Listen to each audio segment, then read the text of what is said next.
Everyone, আবার একটা mini blog নিয়ে চলে আসলাম আপনাদের মাঝে। কক্সবাজারে সকাল সকাল ঘুম থেকে উঠে চা নাস্তা করে চলে যাচ্ছি হোটেল সি প্যালেসে। আমাদের কিন্তু এন্ট্রি কার্ড দেওয়া হয়েছে এবং গিফটের জন্য একটা কার্ড দেওয়া হয়েছে, তো আমরা এন্ট্রি করব। যেহেতু আমার আঙ্কেল একটা বড় সেমিনার আয়োজন করেছে, তো উনি ছিল অনার।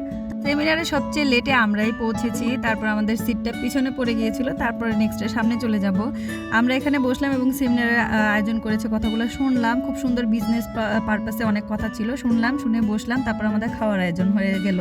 তারপর আমাদের দুপুরে লাঞ্চ, অনেক আইটেম ছিল, বুফে ছিল।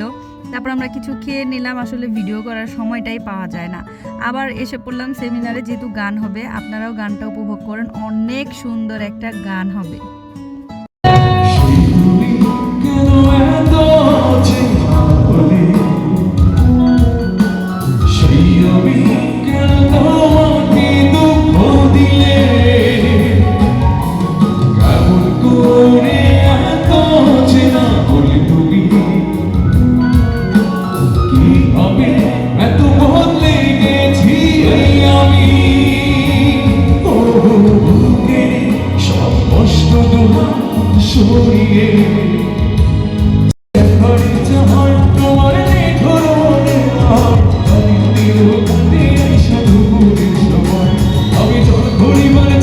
আমরা তাড়াতাড়ি লাঞ্চ সেরেই সাথে সাথে এসে বললাম সেমিনারে। এত সুন্দর গান হচ্ছিল, গান কিন্তু আমার হাজবেন্ডকে প্রথম গানটায় ডেডিকেট করেছিল। খুব সুন্দর লেগেছে এবং অনেক ভালো লেগেছে। তো আমরা আবার ড্রেস চেঞ্জ করে চলে আসলাম সুগন্ধা বিচে, যেহেতু ঘোরা হয় নাই বেশি একটা।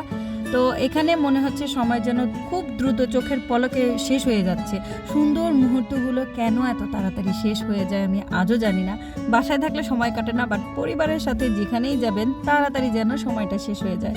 এখানে আসলাম, ঘোরাঘুরি করছি এবং অনেক এনজয় করছি। সুগন্ধা বিচে ঘুরছি, তারপরে আমরা সন্ধ্যা একটা চা খেয়ে তারপরে একদম চলে যাব হচ্ছে ডিনারের সময় হয়ে যাবে। তো ডিনারের ব্যবস্থাও হচ্ছে ওইখানে। তো আমি সুন্দর সুন্দর ক্লিপ নিচ্ছিলাম এবং ফ্যামিলির সাথে সময়গুলো কাটাচ্ছিলাম, অনেক ভালো লাগছিল। আমার ছেলে যেহেতু প্রথম গিয়েছে, বারবার যেখানে বালু পাচ্ছিল সেইখানে সে আর্টিস্ট হয়ে গেছে, বারবার এক একটা জিনিস আর্ট করছিল। তো বাচ্চা আর আমরা সবাই ভিজে গিয়েছি। আবার হোটেল রুমে গিয়ে আবার চেঞ্জ করে আবার আসছি কেনাকাটা করতে। যেহেতু সময় আমাদের বেশি নাই, তো আন্টিরাও চলে যাবে, তো আমি ভাবলাম আসেন আমরা কেনাকাটা করি। তো চলে গেলাম কেনাকাটা করতে।